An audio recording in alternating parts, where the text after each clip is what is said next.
Yurham Online TV. Pata mawaidha kutoka kwa mashekhe tofauti tofauti na miongozo kwa jamii. Hapa ndipo utakapopata vipindi tofauti tofauti vitakavyoelimisha umma. Yurham Online TV. Usikose kusubscribe katika channel hii na kubonyeza kengele iliyopo mbele yako. يقول الله سبحانه وتعالى: أعوذ بالله من الشيطان الرجيم ونضع الموازين القسط ليوم القيامة فلا تظلم نفس شيئا وإن كان مثقال حبة من خردل آتينا بها وكفى بنا حاسبين. Ndugu Islam, awala tuzirudisha shukrani za dhati kwake Allah subhanahu wa ta'ala ambaye ametujalia kuweza kukutana tena Ijumaa nyingine. Kwa kweli Ijumaa iliyopita mpaka ya leo ni mengi ambayo yamepita katikati yake. Wako ambao tulikuwa nao kuanzia Ijumaa hiyo iliyopita, lakini leo hii hatuko nao. Wako ambao walikuwa na afya zao, lakini kufikia Ijumaa ya leo wamo mahospitalini au majumbani, hawawezi kutoka. Lakini Allah akatujalia mimi na wewe afya mzuri, hatua moja baada ya moja tukafika katika nyumba miongoni mwa nyumba zake Allah subhanahu wa ta'ala, katika hali ya kutekeleza moja ya amri zake Allah subhanahu wa ta'ala. Hii ni neema na ni fadla ambayo yafaa sisi kama Waislamu kuitambua, na baada ya kuitambua kwamba ni neema Allah ametuneemesha nayo, basi kuzidi kumshukuru Allah na kumwomba atujalie neema hizi na nyinginezo mpaka mwisho wa pumzi zetu. Amin. Khutba yetu Islam, baada ya tahmid kumshukuru Allah, imetupa wasia muhimu, wasia wa kumwogopa Allah subhanahu wa ta'ala. Kwani kumwogopa Allah subhanahu wa ta'ala ndio msingi madhubuti utakaoweza kutusababishia sisi alfawz fil hayati dunya wa fil akhirah. Kufaulu kwetu kuko katika kumcha Allah subhanahu wa ta'ala, kufaulu katika maisha ya duniani na kufaulu katika maisha ya kesho akhirah. Ni lazima tumuogope Allah katika utekelezaji wa amri na kujizuia na yale ambayo Allah subhanahu wa ta'ala ametukataza. Hotuba yetu ya leo Islam, tumo katika kuzungumzia mizani. Mizani ni chombo alichokizungumzia Allah subhanahu wa ta'ala, na kila kitu anachokizungumzia Allah huwa ashatangulia kutuonyesha sisi mfano wake. Sisi tufanya mabiashara mbalimbali, katika biashara zile tunatumia kifaa inaitwa mizani, na Allah mwenyewe amezungumzia katika hali hii: wailul lilmutaffifin alladhina idha iktalu ala an-nasi yastawfun wa idha kaluhum aw wazanuhum yukhsirun. Hapa amezungumzia vipimo mara mbili, vipimo mara mbili cha kutumia mizani hii ambayo ni mfano Allah aliozungumzia katika aya hizi. Nasema kuna watu ambao wao wakifanya biashara, katika kule kununua, wao watakapoenda kuchukua mali, wakipimiwa wanapimiwa sawa, lakini wao wakija na mali ile kwa wateja wao kutaka kuwauzia, wanafanya nini? Yukhsirun, wanapunguza, wanapunja katika zile mizani zao.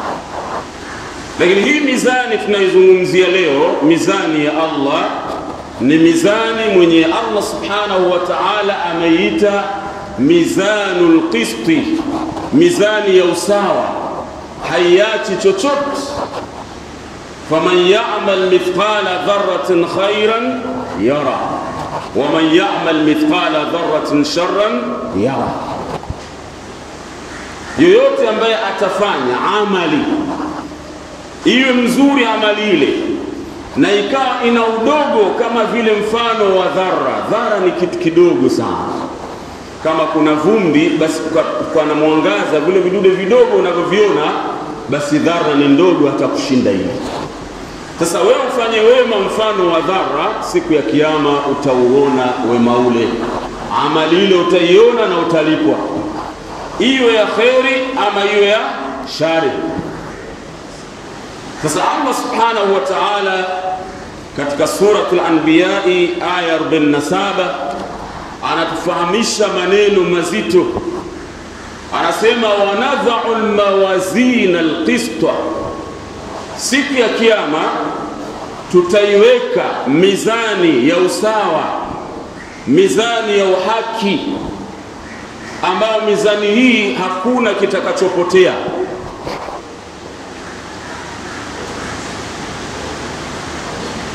Sifa yake ya kwanza, haina upunjaji. Yani Allah ameapa mwenyewe akisema, mimi kama mimi Allah haramtu ala nafsi dhulman, nimejiharamishia dhulma ya aina yoyote. Sasa ikiwa yeye ndio mfalme wa hiyo siku, mfalme wa kuanzia mwanzo mpaka mwisho, na ndiye anasimamia hisabu kama hii, mizani kama hii, lazima atekeleze ule haki Allah subhanahu wa ta'ala. Anasema Allah, inni haramtu dhulma ala nafsi, mimi nimejiharamishia dhulma, kudhulumu mtu, na nikaifanya hiyo dhulma bainakum muharraman, kwenu nyinyi pia iwe ni kitu haramu. Yani wewe usimdhulumu mwenzako kwa njia yote, wala usiseme kitu kidogo. Hakuna kidogo mbele ya Allah subhanahu wa ta'ala. Kila alio na haki yake aweze kupata haki yake stahiki inayohitajika. Sasa Allah baada ya kusifu mizani hii, wanadha'u almawazin alqista liyawm alqiyamati fala tudhlamu nafsun shay'an.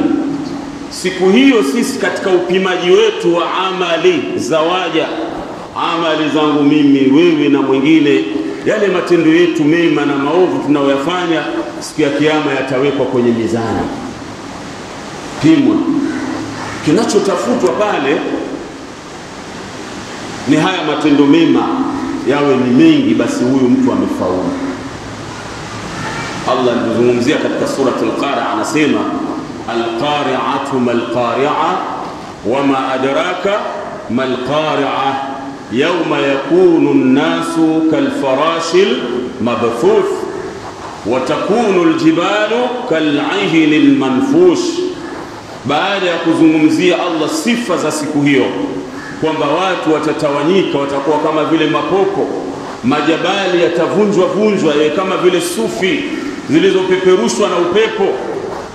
Baada ya sifa hizo, Allah anaingia kwenye malengo, anasema fa amma man thaqulat mawazinuhu fahuwa fi 'ishatin radiyah, Allahumma ij'alna minhum ya rabbal alamin. Amma man khaffat mawazinuhu fa ummuhu hawiya. Hapa mambo ni mawili tu pekee yake, thaqulat mawazin wa khaffat mawazin. Na hizi zote ni sampuli ya watu ambao ndio sisi Waislamu. Kuna wale ambao siku ya kiyama kwa juhudi zao walizozifanya, mizani zao za matendo mema zitakuwa mzito, na hii ni ishara ya kufaulu kwao. Na tunamuomba Allah tujalie miongoni mwao. Hawa ni wale ambao hawakupuza mambo ya kheri, hawakudharau mambo ya kheri. Si wale ambao kunaadhiniwa wao wanafuata shughuli zao, si wale ambao watu wanaswali wao hawana habari, hawakudharau mambo ya khairi kama alivyotuhimiza Mtume sallallahu alaihi wasallam akituambia la tahqiranna min al-ma'ruf shay'an. Wewe Muislamu usidharau jambo la khairi lolote, madhali unalo nafasi lifanye. Una nafasi ya kusoma Qur'an, soma Qur'an. Una nafasi ya kuleta adhkar, fanya wingi wa adhkar kama alivyosisitiza Allah akisema wadhkurullaha kathiran. Hakuacha hivyo, akakwambia wadhkurullah, bali amesema wadhkurullaha kathiran. Limadha kathiran? Kwa nini kwa wingi? La'allakum tuflihun, ili mupate kufaulu. Kwa njia moja wapo ya sisi kufaulu ni kukithirisha kuleta adhkari, kumtaja Allah kwa wingi. Hii ni sababu ya wewe kufaulu. Sasa hawa thaqulat mawazinuhu ni hawa ambao hawakudharau mambo ya khair, walisimama usiku wakakumbuka madhambi yao waliomkosea Mola wao, machozi yakawatoka kwa kukumbuka yale madhambi. Watu wamelala, wao wameamka wanalia kila wanapokumbuka safari ndefu ambayo wanaelekea. Itakuwaje siku ya mimi kuwekwa kaburini mwangu? Siku ya kwanza watu wameniweka, wamerudi nyumbani. Watu wema hao ndio fikra zao upiga hivyo. Kila wanapopeleka wenzao wanasema leo huyu tumemweka, kesho na mimi nitawekwa hapa, nimejiandaa na nini? Haya ni maswali ya watu wema, huwa wanajiuliza maswali haya. Watu wema wakati wamo katika vitanda vyao usiku wamelala, ile anajinyosha anasema mimi huenda nikaamka na hata nisiamke. Kama sikuamka nimejipanga vipi mimi na Mola wangu? Hawa ni watu wema ambao mwisho wake watakuwa wale thaqulat mizani ya matendo mema haijai yenyewe automatic, ni wewe ufanye juhudi. Na mifano Waislamu tunaiona hapa duniani. Watu wanarauka, wengine saa 9 usiku, wengine wanakesha. Kila mmoja anatafuta maisha mazuri yake, maisha mazuri ya watoto wake, maisha mazuri ya mke wake, maisha mazuri hata labda kuangalia wazazi wake. Ni juhudi ile inafanyika. Wewe ukisimama ukiangalia mabarabara vile yalivyo, unaona kila mmoja yuko mbio, anahangaika kutafuta shilingi, kutafuta maisha. Na haya ni maisha ambayo yana mwisho, yataisha. Je, yale maisha ambayo hayana mwisho, yani wewe ukiwa peponi ni milele na ukiwa motoni ni milele, maisha yale wewe umeyapanga vipi? Na sababu yake kubwa kufaulu kwake ni wewe kufanya juhudi na bidii, mizani yako ya matendo mema iwe nzito siku ya Kiyama. Fa amma man thaqulat mawazinuhu fahuwa fi 'ishatin radiyah wa amma man khaffat mawazinuhu fa ummuhu hawiya. Kwa hiyo Allah subhanahu wa ta'ala anatukumbusha maneno haya, والوزن أو ونضع الموازين القسط ليوم القيامة فلا تظلم نفس شيئا وإن كان مثقال حبة من خردل. hata lile jema ulilofanya likawa dogo mfano wa khardalin. Khardalin ni kama hiyo mifano tulioitoa, kitu kidogo sana kuonekana kwake ni kwa dhiki. Punje ya khardalin kama vile unavyoona habba sauda, ile pia ni kubwa ile. Sasa Allah anapiga mfano, anasema yoyote ambaye amefanya matendo mema ama maovu, yote hayo tutayaleta, atainaha, tutayaleta siku hiyo, tuyaweke kwenye mizani yake, tumpimie. Hatutadharau hata ndogo tukasema hii haina maana, zote tutazileta. Allah anasema wa in kana mithqala habatin min khardalin, hata ikawa ni kama mfano wa punje ya khardalin, ataina biha, tutaileta na tutampimia huyu mwenyewe. Wakafa bina hasibin, hapa kwetu ndio haki, hakuna mwenye haki zaidi ya Allah. wakafa bina hasibin. Luqman al-Hakim, Mwenyezi Mungu amwie radhi, ambaye ni mmoja katika watu wema ambaye Allah subhanahu wa ta'ala amemtaja ndani ya Qur'an. Wacha ndani ya Qur'ani tu, sura mzima ndani ya Qur'ani imeteremshwa ikaitwa suratul Luqman. Tena Luqman al-Hakim, Luqman mwenye hikma, aliwahi siku moja kumkalisha kijana wake, ambapo hivi ndivyo inavyotekana sisi kama wazazi. Weka nafasi ya kukaa na watoto wako na kuelekeza katika hali ya maisha yao ya dunia, na vile vile usisahau pia kuwakalisha na kuwaelekeza katika hali ya akhera vile ilivyo, yani masala muhimu katika dini yao. Wewe kama mzazi unatekana ukae chini, mwambie mwanangu hivi na hivi na hivi. Leo sisi tumeghafilika, tumejisahau, hatuna huo wakati. Sasa kwa kukosa wakati, wale vijana wetu au mabinti zetu wanapata walimu wengine ambao sasa wanawaelimisha mengine ambayo wewe ulikuwa wastahili uwaelimishe mambo muhimu. Huna time, mama hana time na binti zake, yani watoto wa kike, kumwelekeza mambo muhimu yanayohusiana na wanawake, na baba naye hana time vile vile kukaa na kijana wake na kumwelekeza ulimwengu unaenda vipi. Na hata akimuona yuanza tabia ambazo sizo, hajali. Mwisho kijana yule anakuwa amefikia daraja ambayo humuwezi tena. Tunaambiwa samaki umkunje ikiwa bado mbichi, akikauka utamkunja. Sasa yule mtoto alikulia kwingine ama alikulia hapa kwako? Kwa nini fikie daraja hiyo nyingine? Ni kwa sababu hukuwa na time ya kumwelekeza yule mtoto kuanzia mdogo. Mingine hutokea bahati mbaya, lakini hasa mingine huyachangia sisi wenyewe kama wazazi kwa kupuza. Mwangalie Bwana Mtume Muhammad sallallahu alaihi wasallam, siku moja amekaa na yule kijana, wanakula pamoja na yule kijana. Kijana alimlea miaka mingi, anampatia maneno ambayo leo utaona ni mambo ya kipuzi, lakini ni mambo muhimu katika tarbia, malezi. Wewe ukiangalia baba sijui alikaa lini akaketi chini akala na mtoto wake, amna. Lakini Mtume amekaa na kijana, anamwambia ya ghulam, ewe kijana, samillah, kitaka kula taja jina la Mwenyezi Mungu, bismillah wa ala barakatillah. Samillah, taja jina la Allah kabla ya kula. Wa kul biyaminik, na ule kwa mkono wako wa kulia. Wa kul mimma yalika, na ule kuanzia hii sehemu yako hapa. Sio umeona nyama huku wewe sasa wazama huku sasa, na kuna mwenzako lakini waivuta huko kwako, yaona ataikosa hii, savuta huko. Kwa hiyo Mtume anampatia kijana mambo matatu muhimu: samillah, wa kul biyaminik, wa kul mimma yalik. Taja jina la Allah kabla hujakula, kula kwa mkono wako wa kulia, na ule pale karibu yako hapa.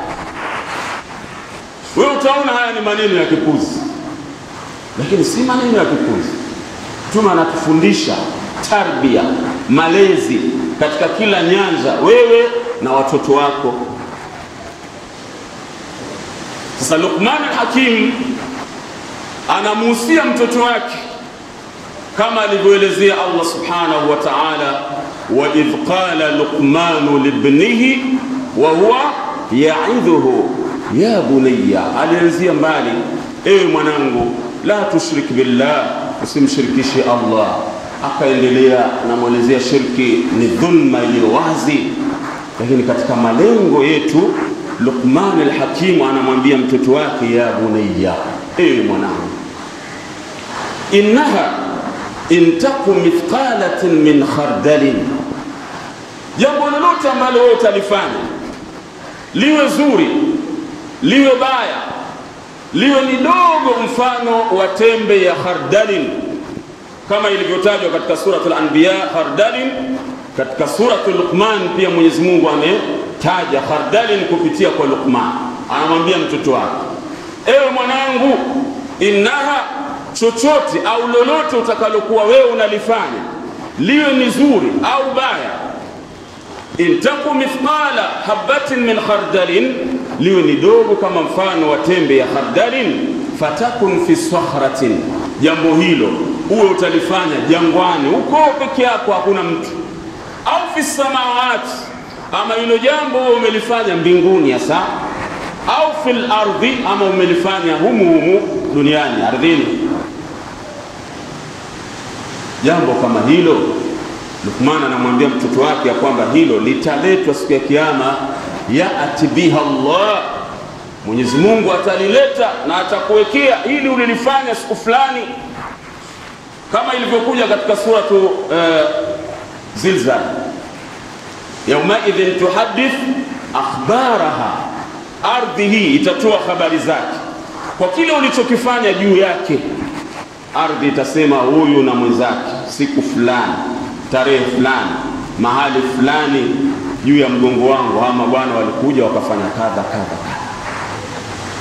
Sahaba walimuuliza Mtume sallam waliposoma hii aya, yauma idhin tuhaddith akhbaraha, siku ambayo kwamba ardhi itatoa habari zake. Maswahaba wakamuuliza Mtume, ni habari gani? Mtume akawaambia, ni habari ambazo kila mmoja amezifanya juu ya mgongo wa ardhi. Ardhi itatoa habari hizo. Wewe leo unabeba mke wa mtu ama binti ya mtu, mnapotea, tafuta vigesti vya mtaani, silent guest pale, Mama Mia hapo, Shanzu guest, shangaa ukasema ustadi, mbona wazijua? Papita zimeandikwa pale. Kwa hiyo wewe unaenda unamficha binti ya mtu hapo ama mke wa mtu. Maajabu anaanza, funga madirisha, teremsha pazia hizo zote, mpaka wanachungulia, wanasahau, wamejisahau kwamba huku kuna raqib na atid. Huku kuna malaika anaitwa raqib, huku kuna malaika anaitwa atid. Hao je, mmewafungia madirisha hao? Mmewafungia milango? Si mko nao? Wacha hizo, viungo vyote vitatoa ushahidi siku ya kiyama.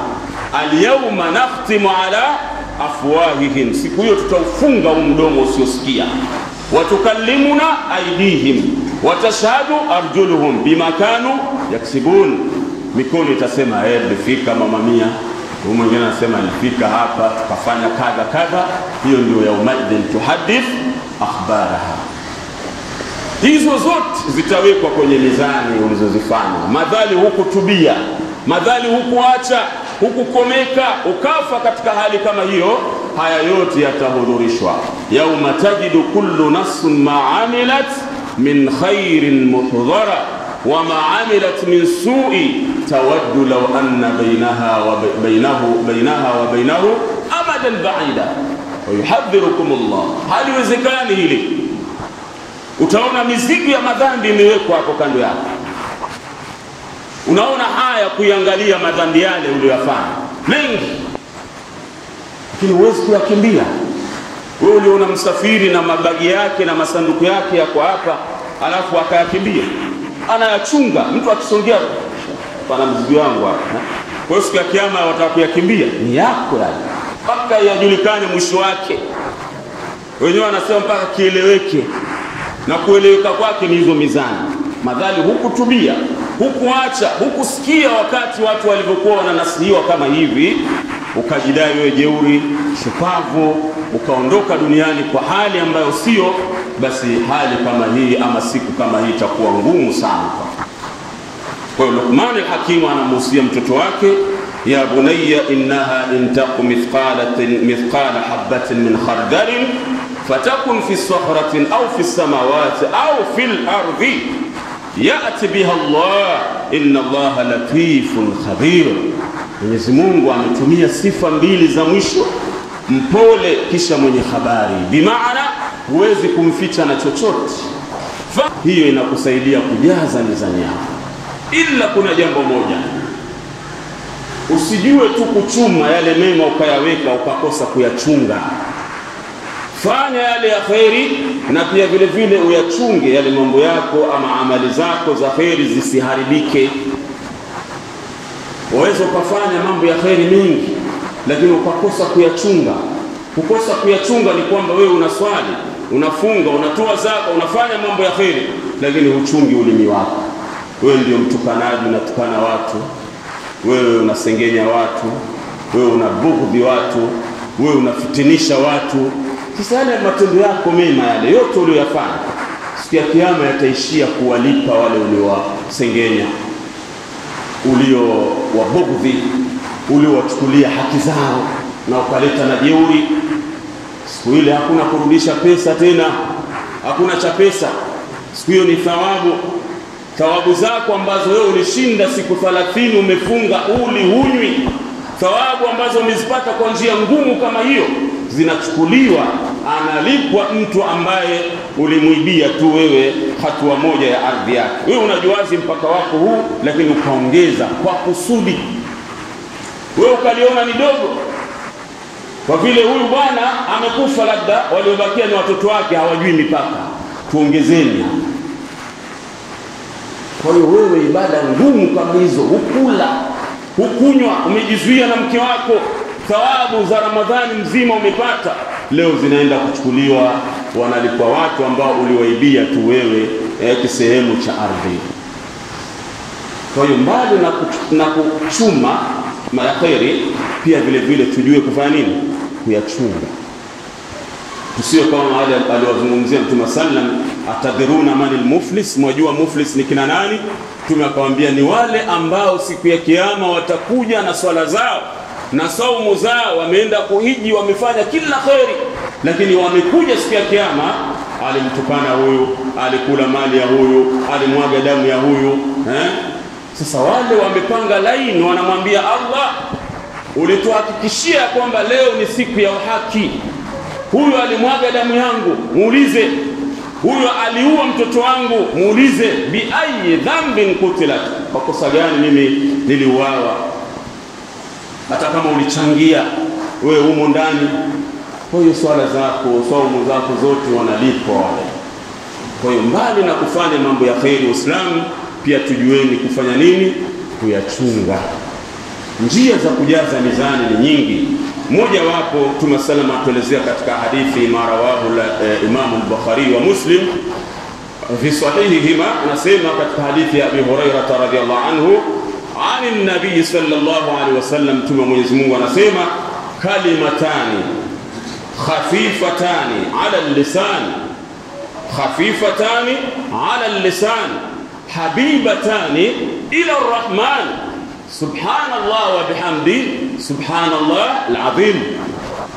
Tuwasallam anasema vilma viwili vipesi kabisa ukivitaja kwenye ulimi wako, subhanallah wa bihamdi, subhanallah al-azim. Mitari nishazungumza hafifu hizi, lakini vilma viwili hivyo hivyo ambavyo ni vipesi katika ulimi kuvitamka, habibatani ila ar-Rahman, ukivitamka Allah anafurahi, anapendezewa na vilma hivyo ulivyovitaja. Ukivitaja Allah anafurahi, wewe ni miongoni mwa wale wenye kumfurahisha Allah.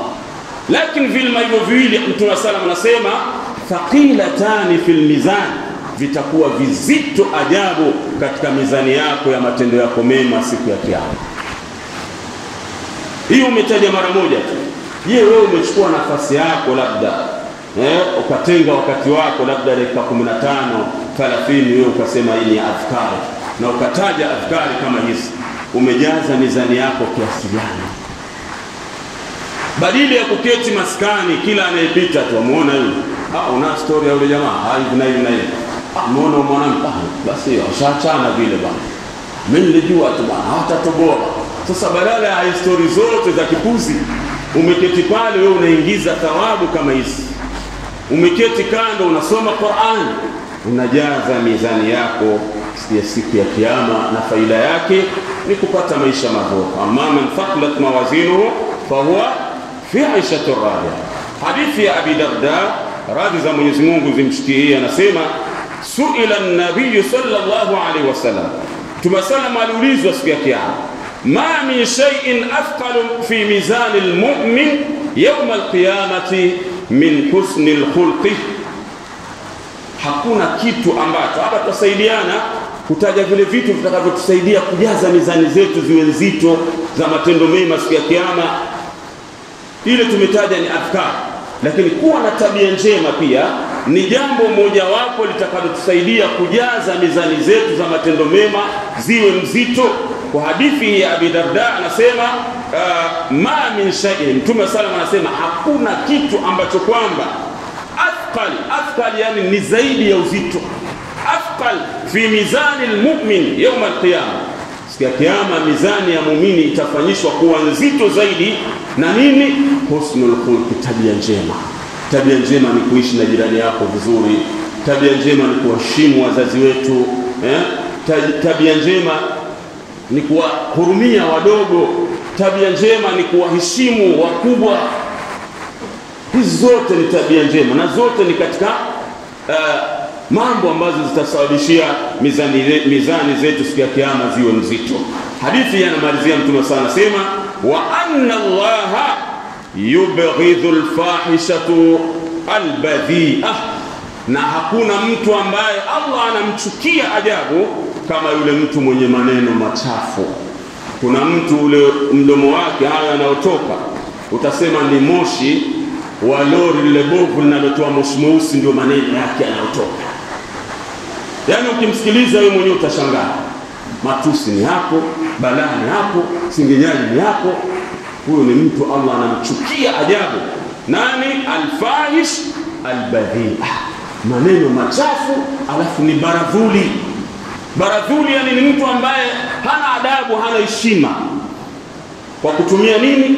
Ulimi wake. Kwa hiyo tuchunge sana, sababu wewe ukiwa unachukiwa na Allah, wewe uko mahali gani? Lazima uwe mtu mwenye tabia njema. Mtume sallam aliulizwa mambo gani ambayo yatatuingiza sisi peponi. Kuna sahaba yeye kila siku anauliza mambo ya khair, na kuna sahaba mwingine kila siku anauliza mambo yanayotia watu motoni ili ajiepushe nayo. Sasa Mtume sallam anaulizwa mambo gani ambayo yataingiza watu wengi sana peponi. Mtume sallam akasema mambo yatakayowaingiza watu wengi peponi, bado akarudia akasema taqwallah wa husnul khuluqi, ni mtu kumwogopa Mungu na tabia njema. Na kumwogopa Mungu si kusema hata mimi namuogopa Mungu, ni vitendo vyako vionyeshe kwamba huyu wamwogopa Allah. Uko mbali na yale machafu yaliyokatazwa na Allah, na kila wakati unaonekana uko karibu na matendo mema. Hizi ndio ishara za mcha Mungu. Na tabia njema ni kama tulivyozitaja. Na vile vile akaulizwa Mtume, yapi ambayo yatawaingiza wengi motoni? Akasema yatakayowaingiza wengi motoni ni ulimi ama mdomo, alfamu, mdomo huu, walfarju, na tupu. Vitu viwili hivi ndio vitaingiza watu wengi sana motoni, na si uongo. Kusengenya watu ni hapa, kutukana watu hapa, uzinifu wapi? Chini hapa. Hivi ndio vitu viwili. Chunga una ulimi wako. Na Mtume akatuhakikishia akasema man adhmana alayya, yule atakayenidhamini mimi ma baina fakhudhaihi wa ma baina lahyaihi, atakayenidhamini kuchunga kilichoko katikati ya mapaja yake mawili na kilichoko katikati ya magego yake mawili, adhminu lahu aljanna, huyu namdhamini kuingia peponi. Unajua maana ya kudhamini? Umefika mahali hapo pana freelance lakini pana kadi, bila kadi uingii. Sasa wewe huna kadi, na yuko muona rafiki yako bwana Sheikh Joba pale mlangoni, wale jamaa wote wanamheshimu huyo, wanamwambia huyo ni mdhamini, mwacha ingie. Umeingizwa, utapata freelance bila kadi. Sasa Mtume sallam anadhamini watu hawa ambao nao hapa duniani watamhakikishia Mtume sallam kwamba watachunga uzuri ndimi zao na watahifadhi tupu zao. Ndugu Islam, ni mengi ya kuzungumza, wakati hauturuhusu, ila jambo moja katika conclusion yetu. Mengi huwa tuyasikiliza, lakini tukiondoka ni kama ingiana huku yatoka na huku. Tukiondoka hapa tubebeni ujumbe huu. Beba wewe kivyako ujumbe kwamba iko siku utaondoka peke yako hapa duniani. Iko siku utawekwa kaburini peke yako na watu warudi nyumbani. Na katika kufufuliwa, tutafufuliwa peke yako. Kwa hiyo rekebisha mambo yako kivyako.